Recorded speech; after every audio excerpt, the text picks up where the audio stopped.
E vem conferir a crítica do filme Mononoke, o Fantasma na Chuva.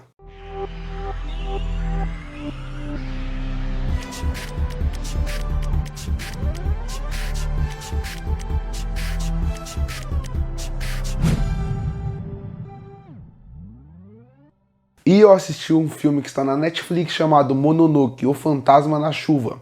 E como eu falei no vídeo de ontem, a missão aqui no canal é trazer a crítica de todos os filmes e séries do universo de Mononoke. Então ontem eu trouxe a crítica do anime, hoje eu trouxe a crítica do Fantasma na Chuva parte 1, e depois na sexta-feira eu trago a parte 2 quando chegar na Netflix nessa semana de publicação desse vídeo. E bom, o filme ele é bem inferior ao anime de 2007. Mas, mesmo assim, eu ainda acho que ele tem muito valor e que vale a pena ser visto. Porque esse filme, por ele ser um filme e ele se passar muito tempo depois da animação de 2007, você consegue perceber perfeitamente uma evolução técnica.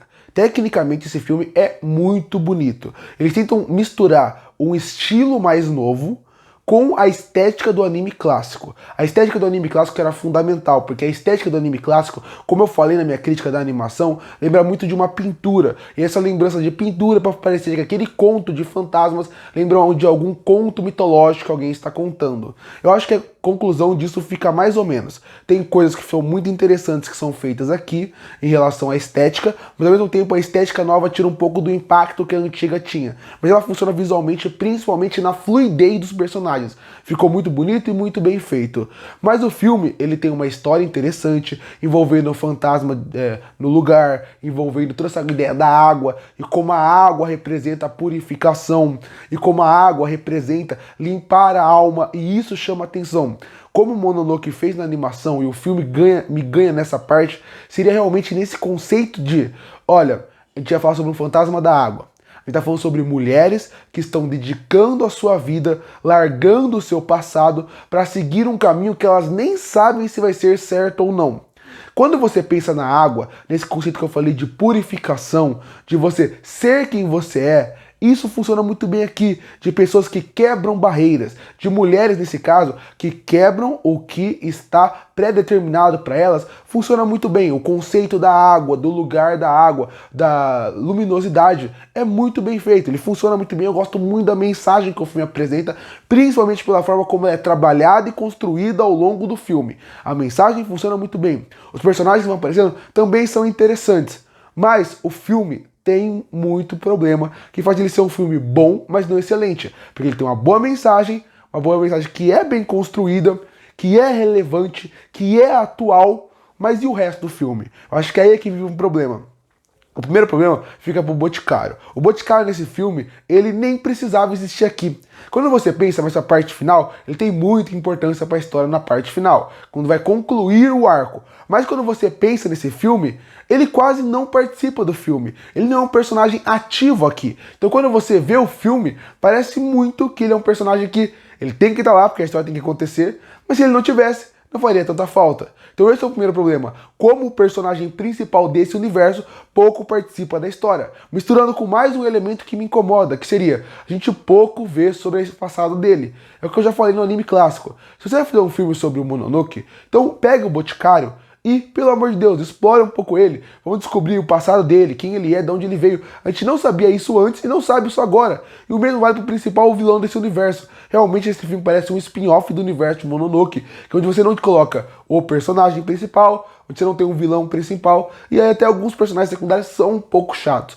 são um pouco mal trabalhados como um todo, como o da família real que está naquele lugar. Como eles são trabalhados, como eles são desenvolvidos, não me agrada. Tanto que o filme ele me perde um pouco na metade. Apesar de ter coisas muito boas, interessantes, em alguns pontos o filme perde pela falta de carisma dos personagens, pela falta de carisma dos protagonistas. E é isso que eu sempre falo. Quando você vai acompanhar uma história, se você não gosta do personagem principal, se você não se importa com eles, se você não torce pra eles, por que você quer assistir um filme que você tem que meio que torcer pra eles? Isso acontece aqui. Por mais que a história seja interessante, por mais que a mensagem seja boa e o filme consiga trabalhar ela ao longo do filme pra fazer sentido, quando você pensa nos personagens, você não se importa com ninguém. E não se importando com ninguém, porque você vai torcer pro filme. Então a falta do protagonista, a falta de um antagonista mais forte e principalmente de personagens interessantes fazem esse filme que esteticamente é muito bom, tem uma boa ideia, uma história interessante, mas falta aquele algo a mais. Falta aquilo que te cative a querer gostar mais desse filme.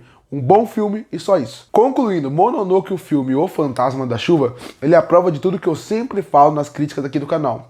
Você pode ter uma animação boa, você pode ter uma estética interessante, você pode ter uma história que te cative com uma mensagem poderosa, mas se os personagens não funcionar, o filme não vai funcionar. E é mais ou menos isso que acontece nesse filme.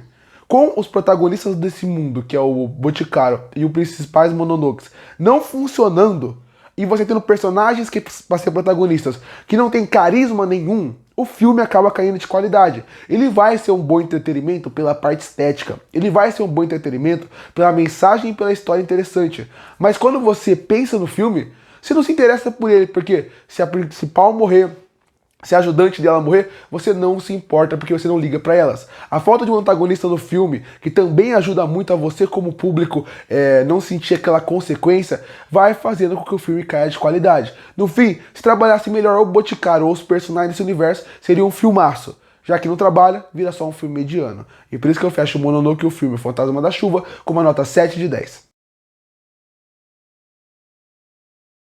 Curte ou fortalecer o canal, se inscreve para não perder os próximos vídeos. E aí, o que acha de Mononoke, o filme Fantasma da Chuva? Você gosta ou não? Comenta aqui embaixo. Eu volto no próximo vídeo.